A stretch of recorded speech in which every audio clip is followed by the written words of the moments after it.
আসসালামু আলাইকুম। নতুন ভিডিওতে সকলকে স্বাগতম। পাকিস্তান সফরে বাংলাদেশ এ দল 3 ম্যাচের একটি ওয়ানডে সিরিজ খেলবে। এই সিরিজের সময়সূচি আগেই প্রকাশ করেছিল পাকিস্তান ক্রিকেট বোর্ড পিসিবি।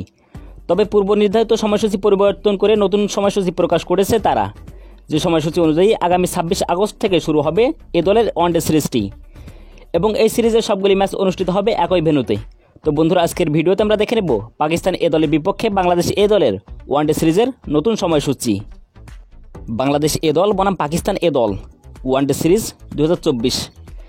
এই সিরিজের সবগুলি ম্যাচের চূড়ান্ত নতুন সময়সূচি চলুন তো দেখে নিই এক নজরে। বাংলাদেশ বনাম পাকিস্তান প্রথম ওয়ানডে ম্যাচ, তারিখ আগামী 26 আগস্ট 2024, সময় দুপুর 2টা 30 মিনিট বাংলাদেশ সময়, venue Rawalpindi cricket stadium, Pakistan. Bangladesh বনাম পাকিস্তান দ্বিতীয় ওয়ানডে ম্যাচ, তারিখ 28 আগস্ট 2024, সময় দুপুর 2টা 30 মিনিট বাংলাদেশ সময়, venue Rawalpindi cricket stadium, Pakistan. Bangladesh বনাম পাকিস্তান তৃতীয় অর্থাৎ সর্বশেষ ওয়ানডে ম্যাচ, তারিখ 30 আগস্ট 2024, সময় দুপুর 2টা 30 মিনিট বাংলাদেশ সময়, venue Rawalpindi cricket stadium, Pakistan.